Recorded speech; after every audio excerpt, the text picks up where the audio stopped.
बात कर रहा था, क्योंकि गोदी मीडिया तो कभी दिखाता नहीं है इस तरीके की चीजें, लेकिन हम दिखाएं कि क्या कुछ तेवर थे। ये सुनिएगा जो अभिषेक बनर्जी को, थोड़ा 2-3 बाइटें हैं, 1-2 बाइटें सुने फिर मैं करता हूं शुरुआत सवाल, पहले सुनिएगा। आज तृणमूल कांग्रेस की तरफ से 10 मेंबर ऑफ पार्लियामेंट और वेस्ट बंगाल गवर्नमेंट के senior cabinet minister, 10 members election commission के फुल बेंच के साथ, चीफ इलेक्शन कमिश्नर और 2 इलेक्शन कमिश्नर, इनके साथ हमारा एक मीटिंग पहले से तय था। तो 8-10 मुद्दों पे आज बात हुआ है और 12 बजे की मीटिंग शुरू हुआ, अभी 2:45 बज रहे हैं, 2.5 घंटा मीटिंग चला है। 10 मुद्दे पे जो आज हम लोग बात किया है, पिछला बार जब हम लोग आए थे, हमारा पिछला 1 महीना पहले 28 नवंबर को एक 10 लोगों का डेलीगेशन आया था, उसमें 5 सवाल चुनाव आयोग से किया गया था, इलेक्शन कमीशन से किया गया था, जिसका पिछला बार एक भी सवाल का सटीक जवाब नहीं मिला।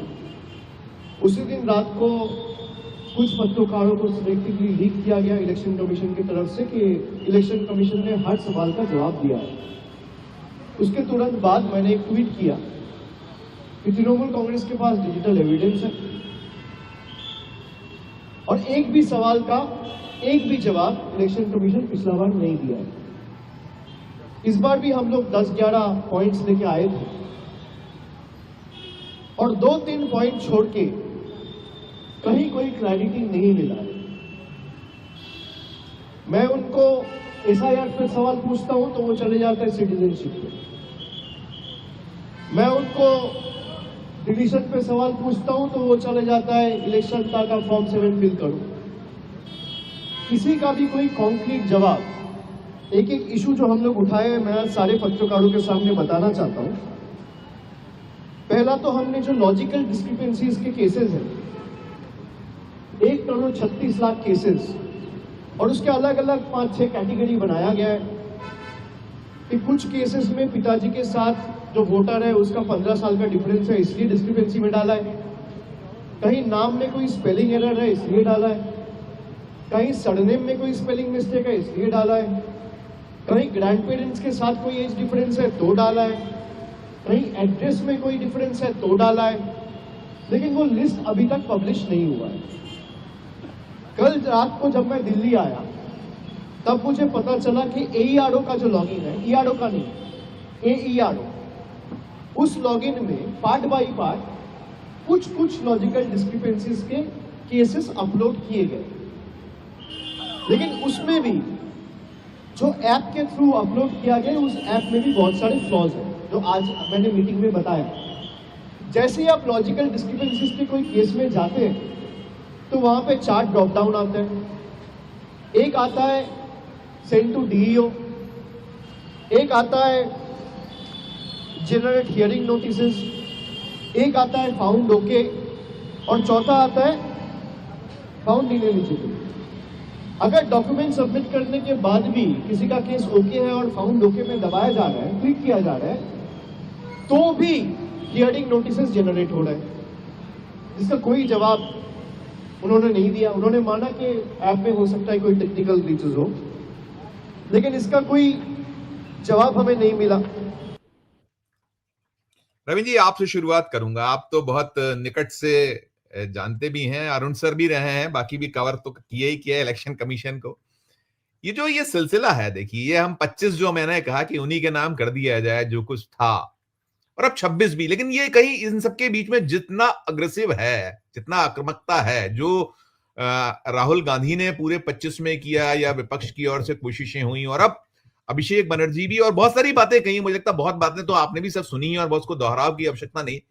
लेकिन ये जो किससे सवाल पूछे जाएं, पहले 5 सवाल, अब 10 सवाल, लेकिन जवाब और पूछते हैं, अब खेत की आती है खलियान की, और इसके साथ साथ और भी चीजें नहीं। लेकिन पहला शुरुआती नोट की ये जो सिलसिला और साथ में जो बौखलाहट, चिड़चिड़ा देख रहे हैं आप बीजेपी में, दोनों को यदि हम जोड़कर देखें तो पहले इलेक्शन कमीशन ऑफ इंडिया और थोड़ा सा नोट बीजेपी पे शुरुआती जो आपका होगा।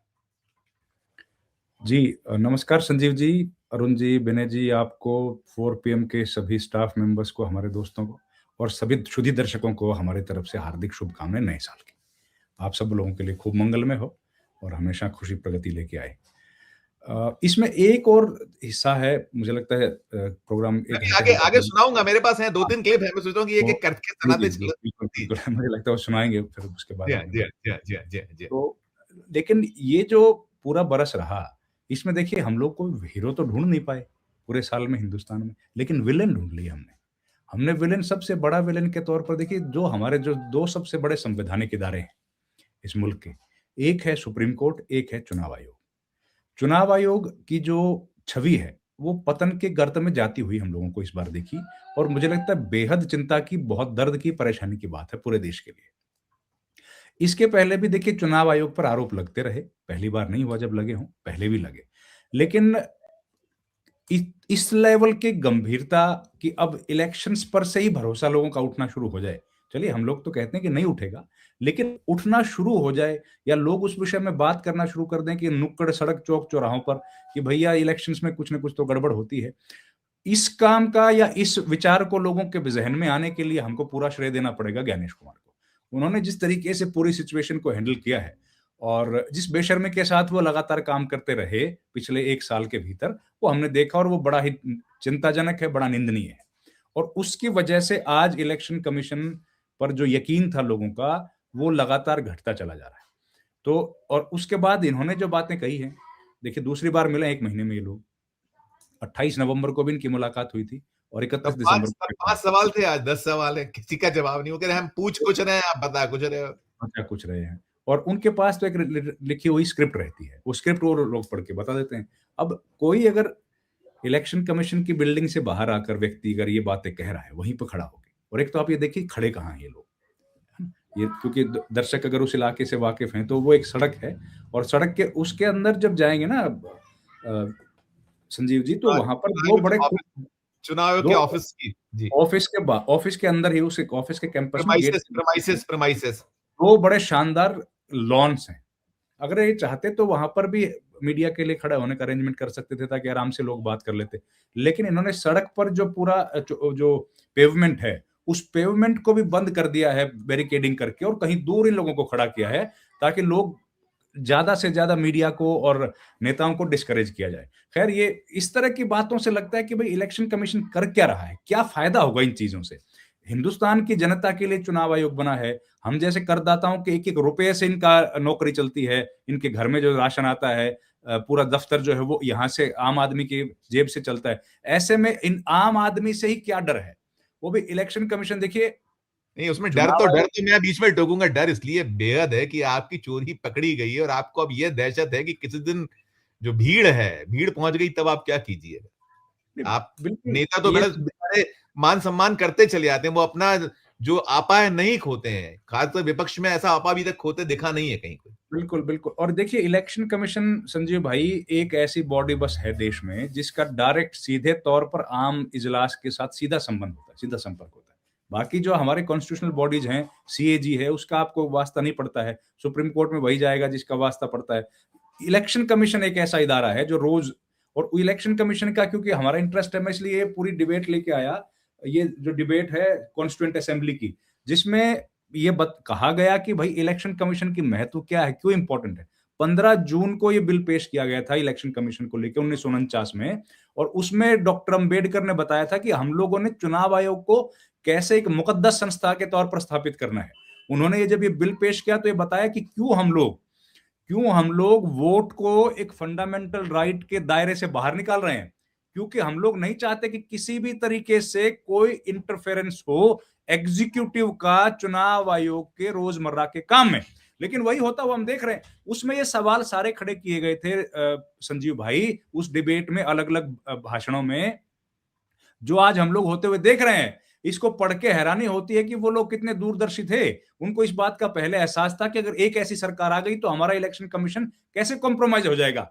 इसमें अंबेडकर साहब बताते हैं कि क्यों हम लोग चाहते हैं कि हमारा जो वोट डालने का अधिकार है वो संवैधानिक अधिकार रहे, वो फंडामेंटल राइट ना रहे। वो साहब बता रहे हैं कि भैया कोई भी इंटरफेरेंस नहीं होना चाहिए एग्जीक्यूटिव का।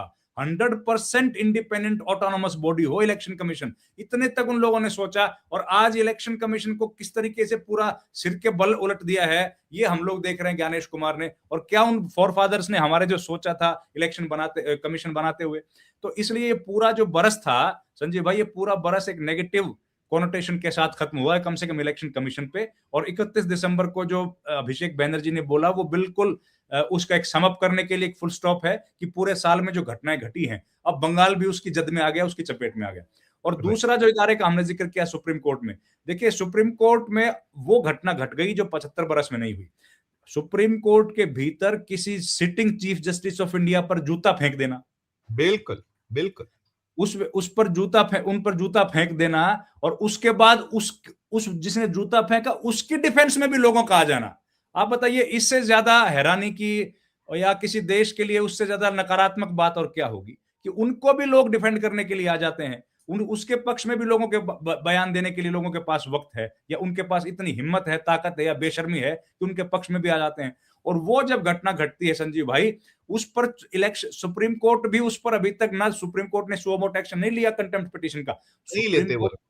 सुप्रीम कोर्ट बार एसोसिएशन ने पिटीशन डाली, तो पिटीशन अभी लंबित है, उस पर सुनवाई चल रही है, और उस पर भी उन्होंने कोई कार्रवाई नहीं करी, नोटिस तक इशू नहीं किया उस व्यक्ति को जिस व्यक्ति ने ऐसा काम, घृणित काम किया था। तो उस घटना का असर क्या होता है? उस घटना का असर हम लोगों को थोड़े दिन के बाद ही देखने को मिलता है। कब? जब हम लोग देखते हैं कि एंजल चकमा को लोगों ने देहरादून में मार दिया। ये उन घटनाओं का असर है, एक से एक घटना जुड़ी है। ये जो हेट क्राइम, हेटी है ना जी, आप अगर किसी ने, चीफ जस्टिस ने कुछ बोला और आप अपने धर्म के नाम पर, अपनी जाति के नाम पर उनके ऊपर जूता फेंक रहे हो, तो वो क्या है? वो हेटी तो है, वो तो सम्मान तो है नहीं।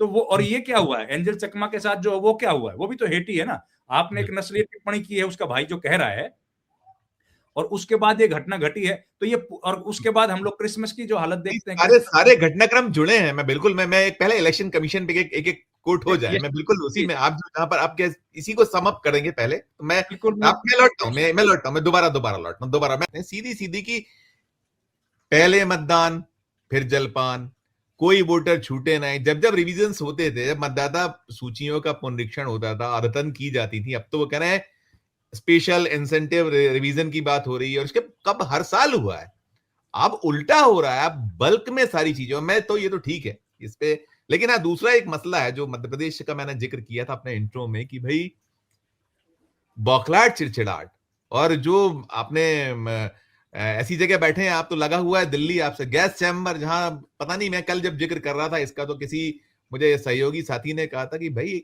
आपके यहाँ तो अब तक 10, 12, 14 ही मौतें दर्ज हैं। कल तक आ रहा था आंकड़ा 10 का, 13 का आ रहा था, आज 14 हो गई है वो आंकड़ा, जो इंदौर में देश के सबसे स्वच्छ शहर 8 बार के, और 8 बार के शहर में दूषित पेयजल से मौतें, और वहां पर ये सरकार जवाब नहीं दे पा रही है।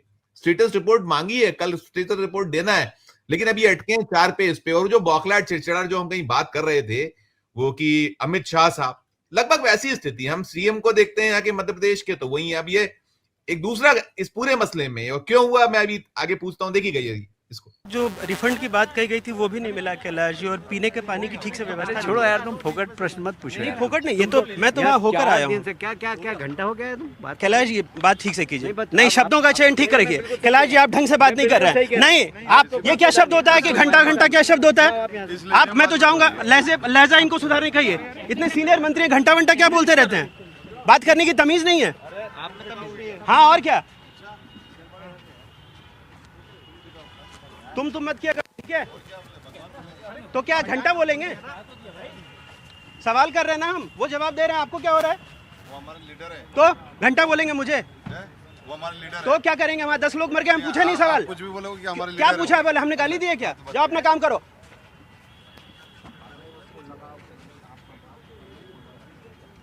देखिए ये दृश्य था, और अब तो खैर माफी मांग ली उन्होंने। ये देखिएगा, ये है, ये वो कह रहे हैं कि मैं और मेरी टीम पिछले 2 दिनों से बिना सोए प्रभावित क्षेत्र में लगातार स्थिति सुधारने में जुटी हुई है। दूषित पानी से मेरे लोग पीड़ित हैं, और कुछ हमें छोड़कर चले गए हैं। इस गहरे दुख की अवस्था में मीडिया के प्रश्न पर मेरे शब्द गलत निकल गए, और इसके लिए मैं खेद प्रकट करता हूं। लेकिन जब तक मेरे लोग पूरे सुरक्षित और स्वस्थ नहीं हो जाते, मैं शांत नहीं बैठूंगा। बिल्कुल बिल्कुल ठीक है।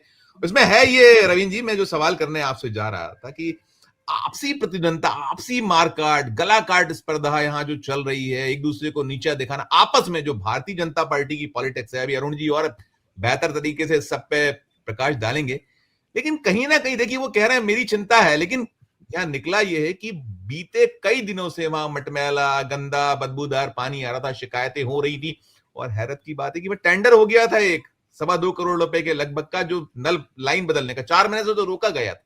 अब कल्पना करिए कि 3-3 इंजन और तीनों इंजन फेल, एक नोटिस पे आपका।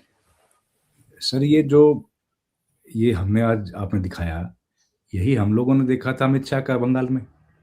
उनसे जब सवाल पूछा था तो वो भी ऐसे ही हो गए कि भाई 75 साल वाला कानून आप बताते हो, और वो असहज हो जाते हैं।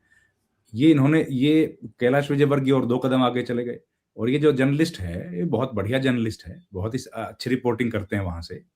ये हमारा अनुराग द्वारी नाम है उनका, अनुराग द्वारी। मेरा तो पुराना कोलीग है, हम तो साथ थे एनडीटीवी में, तो बहुत अच्छा काम ये करते हैं। और इस तरह की भाषा, ये फ्रस्ट्रेशन, और भैया अगर आप दिन रात सोए बिना काम कर रहे हो तो कौन सा एहसान कर रहे हो भाई? इसी के लिए तो चुना गया है, इसी के लिए चुना गया है ना कि आप ये काम करने की आपको दिन रात जरूरत क्यों पड़ रही है? सवाल ये पूछ रहा है वो सवाल ये पूछ रहा है कि ऐसा हुआ क्यों है?